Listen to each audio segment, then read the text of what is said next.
You as a shipper then want to go to your carrier and say, I would like some lower rates, please. So good luck. But it's not impossible. This isn't a hypothetical risk, is it? This is a very clear and present risk for shippers. So North York to Far East backhaul is a record low long-term average rate at the moment. This is now the container industry. It might get hit by big things, it might just be little things, but it has changed. Who do you think's entering the negotiations in a stronger position Q4 2025?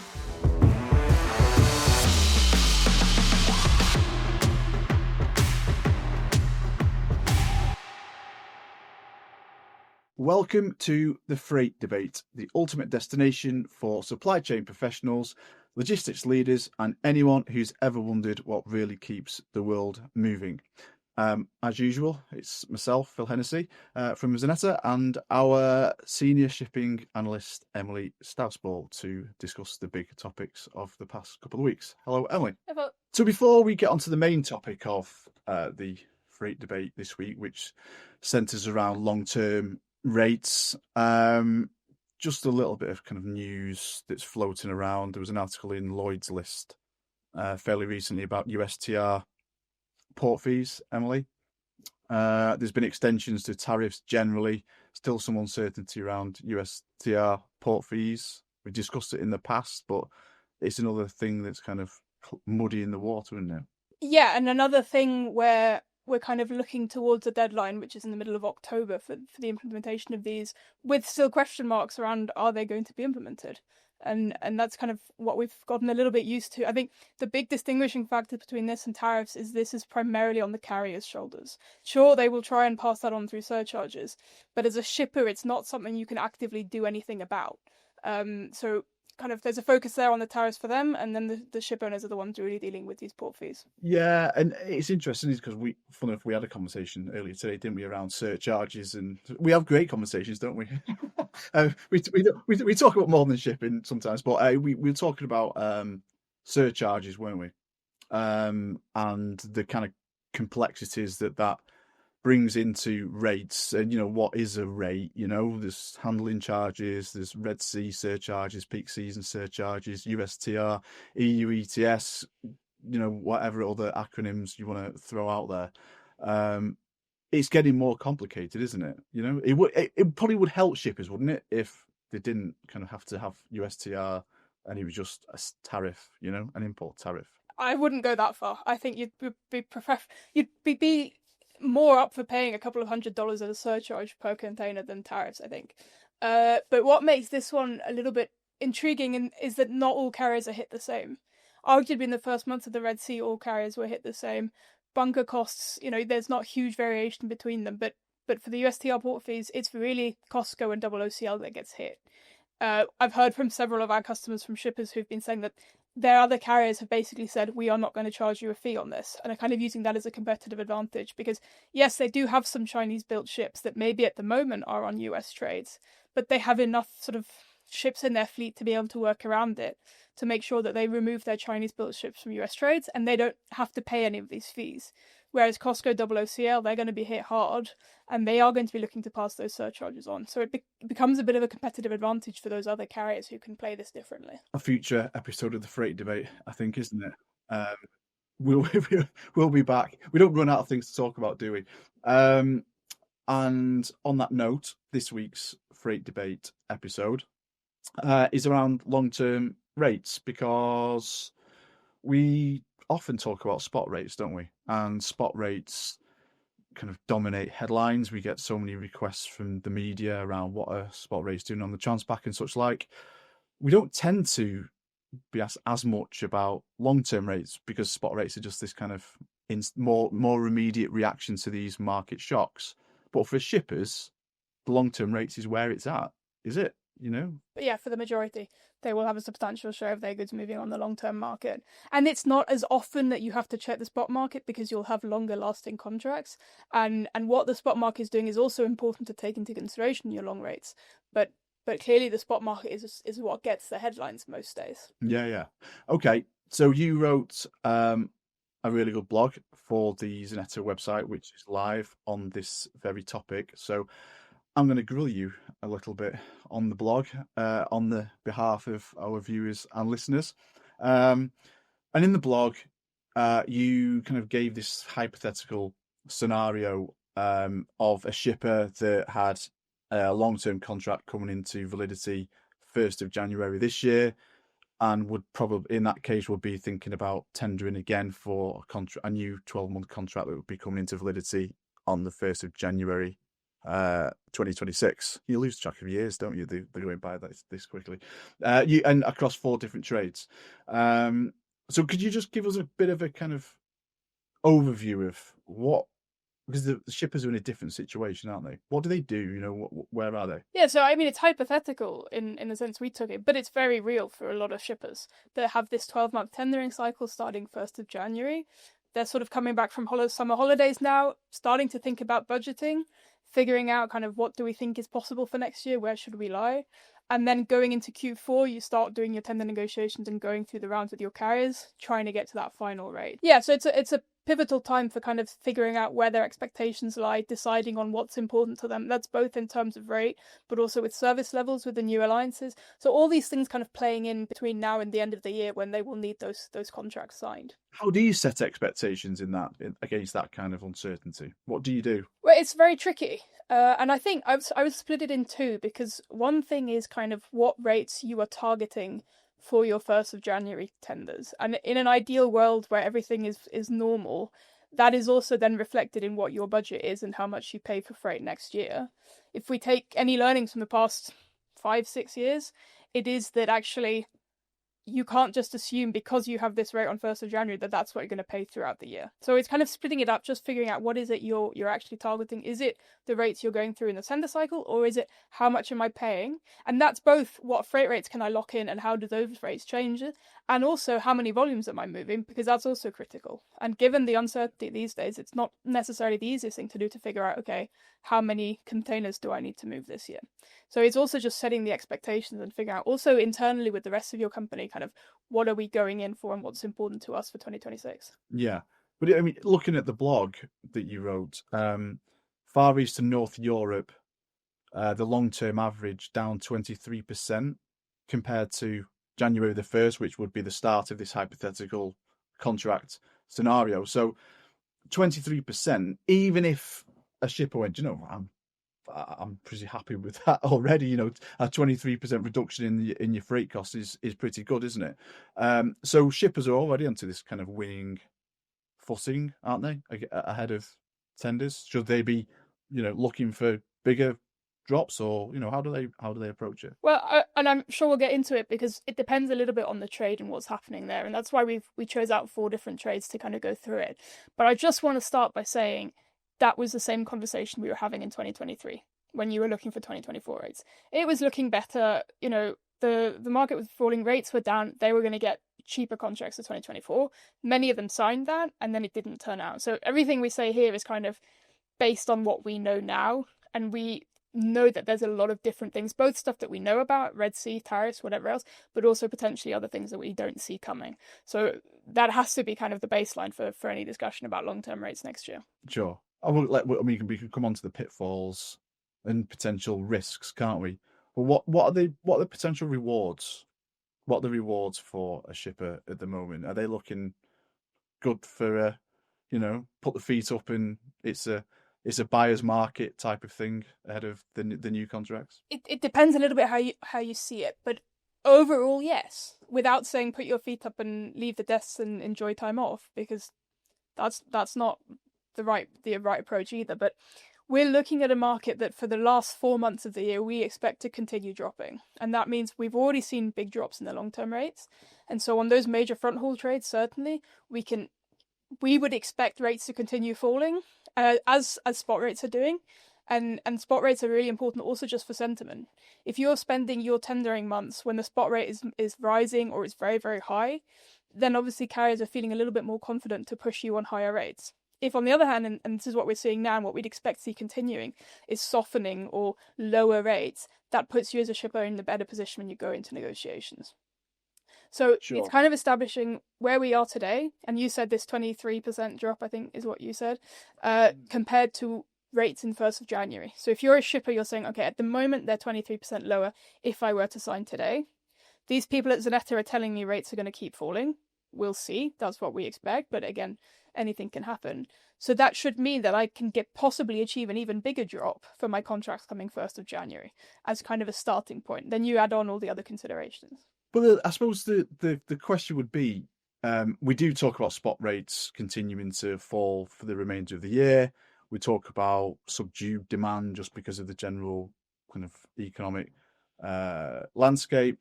But if I look at your blog and the Far East to US West Coast trade, we've got spot rates down 67% compared to the 1st of January.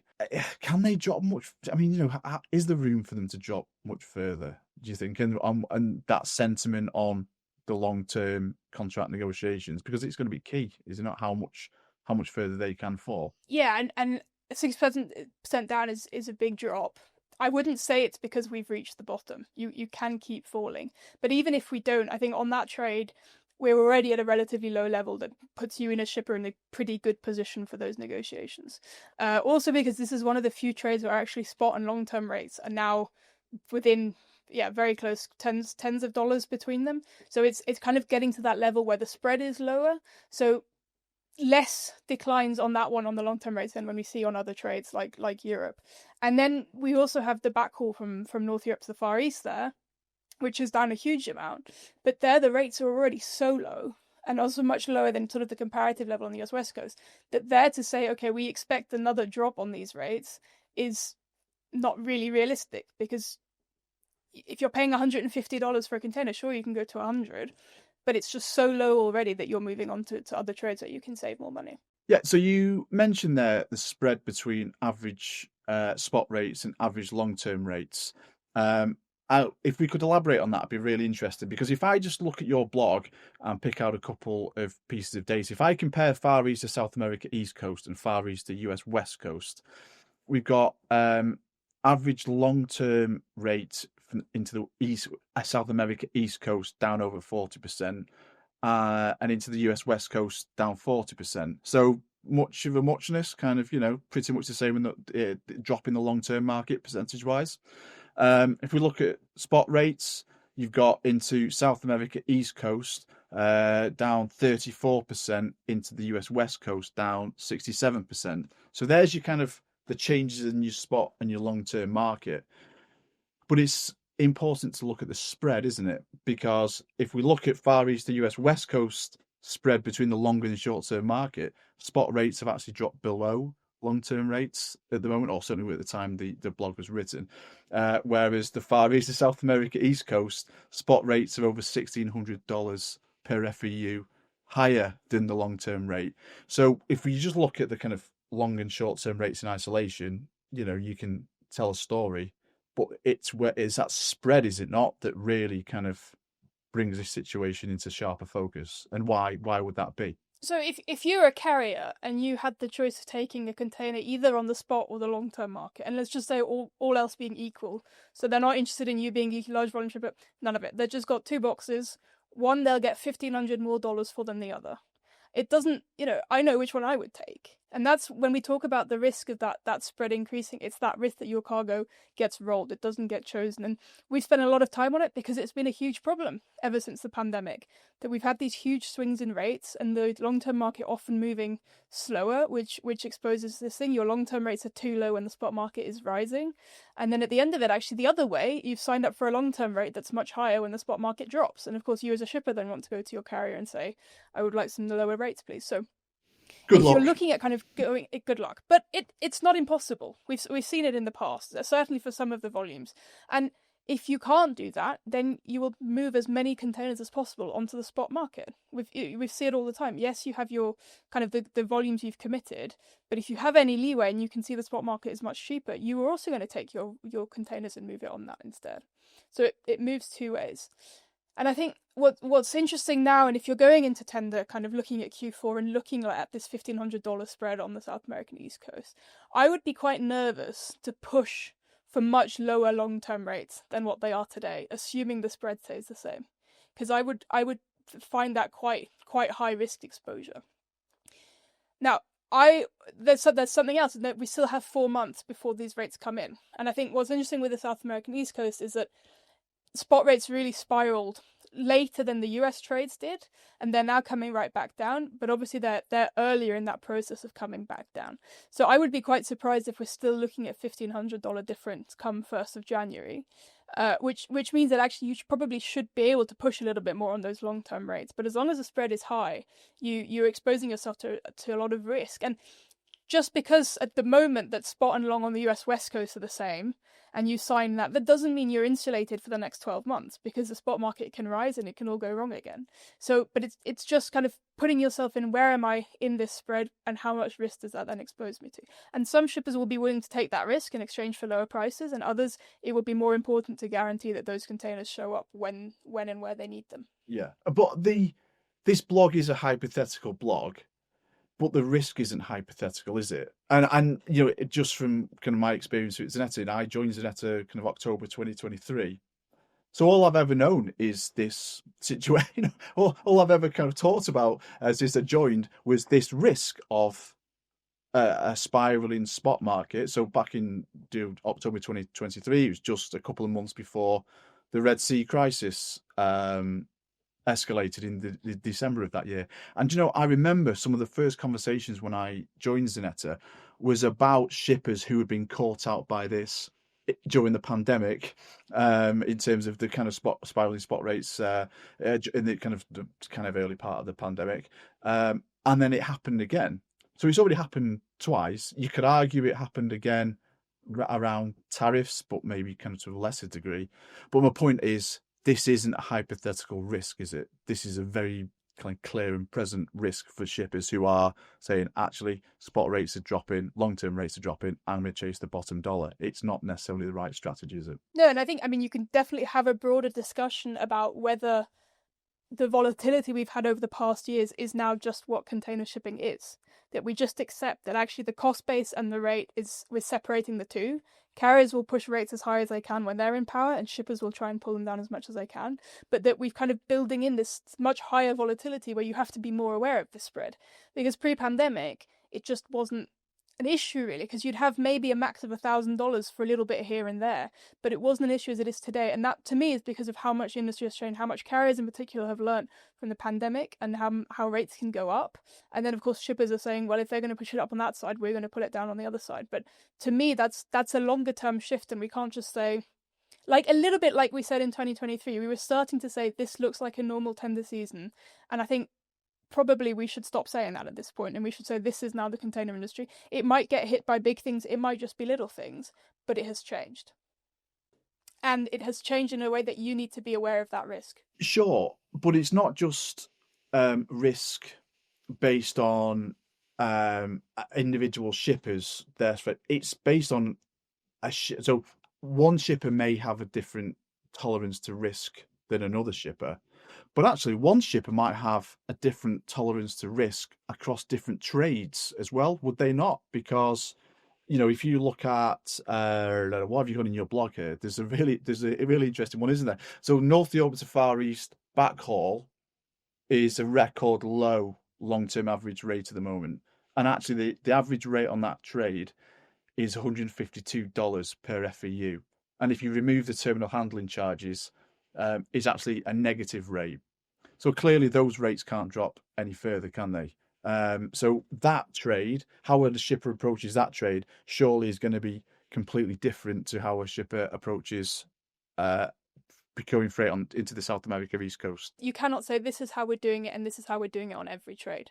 Because, I mean, you can do it that way, but you'll expose yourself to more risk, and in all likelihood you'll end up paying more, either in the rate or because the cargo's not arrived on time, or whatever else is going to cost you at the end. You really understanding actually what's happening on trade, where are we moving, is a key here, and it has been for a while. And I think, to be honest, I think people are getting there. It's rare that I have to talk about it in that way anymore, because the customers I speak to, they've kind of, we realise, and we have to treat every trade differently. And the carriers do the same as well. I was going to say, the carriers do the same, don't they? So, you know, if you're not doing that, and if you are just kind of treating all trades as equal, you're not going to be very well equipped to have the discussions with carriers, because we talked about how kind of savvy carriers are of managing capacity and all that kind of stuff. They're really savvy in the freight negotiations as well, aren't they? So they're going to treat you differently on a backhaul, for example, than a front haul. Yeah, and also depending on your whole network. If you have volumes that I need on trades where I'm struggling to fill up my ships, you can maybe push for a better deal on those other trades. Or you can pay a lower rate without the risk of getting rolled, because the carrier is going to decide, I could get more for this container, but I value the relationship I have with this shipper higher than that, and you're going to move it. So everything, it's a little bit of cop out on our sides to say, well, there is no one answer for everybody, but there simply isn't. It's not that we're just trying to avoid the question. And it's not just about rates, is it? We've it's ridiculous really, but we've concentrated purely in this freight debate episode so far on cost. And it isn't just about cost, is it? If you're a shipper, you need to make sure that your boxes arrive at the destination port in a specific time frame. So, when we look at reliability and the spread between carriers in reliability and transit times or whatever it may be, that's going to become a factor as well, isn't it? Yeah, it's tricky. And if you just think about tariffs for a second, as far as I can understand, there's been differences between the different tariffs, whether it's the goods has to have arrived in the US or the goods have to be loaded on their last ship.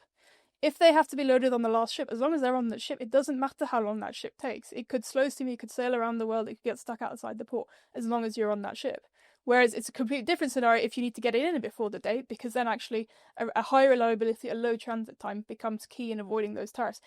Of course, tariffs is kind of a very clear example of that, and it's not for everybody, but everybody will be facing costs if they don't have the container on time or if they need to hold more inventory. And that's maybe when you're setting your budget and you're looking at 2026 and you're saying, okay, Gemini so far seems to be living up to this 90%. If I can believe in that and basically lower my inventory because I don't think they're going to be late, I'm going to save money on that. Do I believe in that enough to then say the money I'll save, if that's what it requires for me to get moved by Gemini, I'll pay that extra? So it all, we talk about budgeting rates, but it also becomes out the cost of your container not arriving on time, the cost of your container getting rolled, all that kind of stuff also has to play in. Which is really surprising, isn't it, when you think about the kind of cost of chasing a lower rate, that shippers still do chase the lower rate. But they do, don't they? Because it's nice to get a 23% reduction in your freight costs, isn't it? It's a really attractive situation to be in, but you have to be aware of the wider implications of that. And that's also an important discussion to have internally. If you're procuring freight and you're saying, okay, I could achieve a 25% drop, but I, for this and this reason, don't believe that that's the way forward for us. And explaining that to the rest of the company is not always the easiest thing. But it's also a conversation you need to have within that company. But you would think, wouldn't you, that the kind of the wounds of the previous few years of that strategy are still pretty kind of, painful for internal stakeholders. So, yes, your finance officer might say, I want the 23% reduction in freight costs. But you would think, wouldn't you, actually, there would be a profile within internally about our boxes ended up late, and this was the implication on our supply chain, just-in-time supply chain. This is the implication in our factories who didn't have the parts to make this particular product. I think for many, yes. But on the other hand, if I'm a director somewhere in the US and I'm looking at tariff price increases and I'm thinking how I need to sort of minimize how much my prices need to go up by, and you look at what levers can be pulled, you're sort of stuck with tariffs. And then maybe you look to shipping and say, actually, I can read in these headlines that there's been a 65% drop in spot rates. Why are we only getting a 15% decline? And that is also just, it's easy for us to sit and say, but we've heard all these experiences of what's gone wrong over the past many years. But just making sure that that's clear in the communication with the other stakeholders. So, as you say, it's easier for us to sit here and preach. So, I'm going to ask you to sit here and tell our listeners and viewers what they should do. So, if we kind of try and recap where we are, we're in a position where we're trying to balance freight spend against supply chain resilience. We've got falling spot rates. We've got falling long-term rates. We've got probably falling spot rates for the rest of the year. We've got kind of falling long-term rates for the rest of the year. But it's completely different across all of your trades, or different across trades. different levels of risk across trades with the spread, different carrier service levels, and the risk of another major geopolitical impact event or climate related event. But you need to budget for 2026, or you need to have a strategy for freight for 2026. What on earth does the shipper do? What kind of mechanisms have they got to approach this? Because it seems like a kind of impossible puzzle, doesn't it? So if let's split it out in two again and just start on rates. To me, understanding what's happened in the past 8 months since you signed that contract is huge. So like we said, a 23% drop into North Europe, that gives you a pretty good starting point for where rates might go. Then you can listen to people like us or whoever else and think, okay, it looks like it might soften further, so I might be in an even better position. Yeah, just to be clear, listen to you. When you say people like us, you mean you. No, Please don't. I'm pulling you in on this. You're in on it too. And there, even if rates don't, even if you get a 10% increase in the long-term rate between now and the 1st of January, that still looks like 15% lower than the 1st of January this year. So it's still declining. And to me, that would be quite a conservative case, even though 15% drop sounds not very conservative. So take a look at that. Obviously, take a look at the spread and position yourself with where the risk is. Then take a look at where the rate has been historically. So like on the backhaul North Europe to Far East, if we're already at a record low, it's probably unlikely that it has much lower to go. It can do. You can see it. The reality is carriers have to move those boxes back. So they're not trying to make money on those trades. They're just trying to minimize the costs or their losses on that trade. So understand where you are compared to historically. Understand a little bit what we expect to happen over the next 4 months. And then in the wider picture, kind of broadly in 2026, and again, we'd expect that to be an easier year for shippers, and that kind of sets you up nicely. Then when you've decided on kind of that rate idea, then set up, do I have minimum requirements for schedule reliability? Do I have minimum requirements for how much capacity this carrier offers on this trade? All those other things that then come into play as well to kind of figure out your limits on those different things. And then you can say, of these 3 carriers who I believe can offer me the service I need, this is the one offering me the best rates that I also believe I will be the one that I will actually be able to pay next year and get my goods moved. Okay, that's fantastic and all makes sense. And you can have your freight procurement strategy and you find the right level in the market for your level of risk.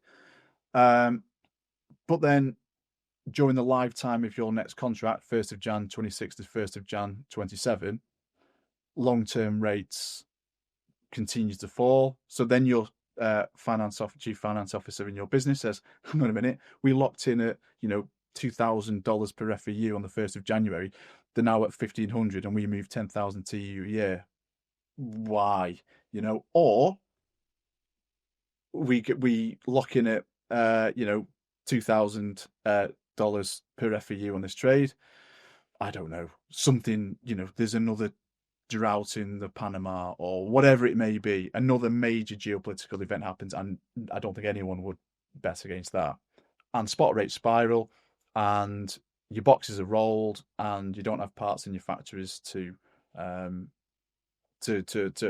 make the products, or you're pushed onto the spot market and you start paying $6,000 per FEU to move your products, and your CFO saying, "Why am I paying $4,000 per box over it?" It's very hard to win. It's impossible to win in that scenario, isn't it? Or is it? Is it impossible? It depends. It depends on what happens. The reality is we could get 2026 demand down primarily due to tariffs, but not a collapse. Continue avoiding the Red Sea, and relatively calm year. That it is still possible. Whether or not it's the most likely option, it is possible. But again, as soon as something happens and you're either paying too much or too little, you're going to be the one they're looking at saying, why are we not paying this rate, or why are our containers not moving? And we've spoken a lot on, and we've had some other episodes with other guests on about index-linked contracts, and that's one of the ways to do it. If you have not got the tightest margin, where kind of the sea freight is what dictates whether your good is profitable to sell or not, as long as you're not in that situation, index-linked contract is kind of the way to guarantee that you move enough with the market that your containers get moved. Of course, you may pay a little bit more when the market increases, but again, you'll pay more in exchange for your container not being rolled. And then if the market falls, instead of going to your carrier and saying, "Hey, look, can you see this? And I know we don't have anything contractually, but if you don't give me a discount, I'm going to take as much of my volumes away from you. You have a nice, easy way to say, well, this is the rate, and we've agreed that it will drop to this if this happens, and you kind of have that built in. So it's not a solution for everybody, but for many shippers, it'll get you away from that risk of being rolled versus risk of paying too much. Yeah, and on that, so just I'm going to clear my head. So there's the risk of being rolled because effectively your long-term rate means you're not, you'll be deprioritized by carriers. But if you then are pushed onto the spot market, you can't. You've given the scenario there where your boxes are rolled, but a lot of businesses will say, I won't accept my boxes being rolled because I need that box there at that time. So then they have to pay more, don't they? They will pay more, and that's why we see the spiraling spot rates. But presumably what an index-linked contract means is that there's still a kind of de facto saving in as much as, let's say, rates spiral to $6,000, your index-linked contract would still probably mean you're paying less than you would have done if you'd sat on that, if you were just purely exposed to the spot market. Yes, there are some differences with kind of the premium surcharges that come in and guarantee your container being moved, and we don't benchmark those premium surcharges ins and outer rates, but it broadly, yes, and when you do an index-linked contract, you can also agree, I will never pay more than $5,000, and then as a carrier you say, okay, but then you'll also never pay less than $1,500, of course, depending on the trade, but of setting those kind of floor and ceilings in, just so you know that even at the ceiling, you have a maximum that you're not going to pay above, but also you might have a minimum on the other side for the carrier. So you can also build those things in. That all is a question of negotiating with your carrier or freight forwarder, whoever you're signing this with. Yeah, but that $5,000, would it just mean that, yes, you're below the spot rate, the kind of average spot rate that you ordinarily would have been pushed onto, but that $5,000 is kind of high enough it's high enough above the kind of the shippers that are having their cargo rolled effectively? You might look at it and say, okay, I'm a big shipper. During the pandemic, I know the spot market's fired. I never paid more than $4,500, and I'm not willing to pay more. And me as a big shipper, I'm coming to my carrier and saying that's the limit. If you're a smaller shipper and you're pushed right to the very high, you obviously have less of a say or less power to negotiate a lower ceiling. So it all also depends on your position. But it's there that actually you're still paying enough to get moved without paying something that is completely out of what your highest rates were during the pandemic. Yeah, but very quick answer, yes, one or the other. Who walks into, this is a nice way to finish it, I think. Negotiations start, shipper and a carrier. Who do you think's entering the negotiations in a stronger position Q4 2025? The shipper. So if that's the case, it'd be a massively wasted opportunity for a shipper to not kind of take all this on board and use it to their advantage, because it's not always the case, is it, that the shipper walks into negotiations, so make hay while the sun shines, but be aware of the risk. Absolutely. Wonderful. Thank you, Emily. Fascinating freight debate again.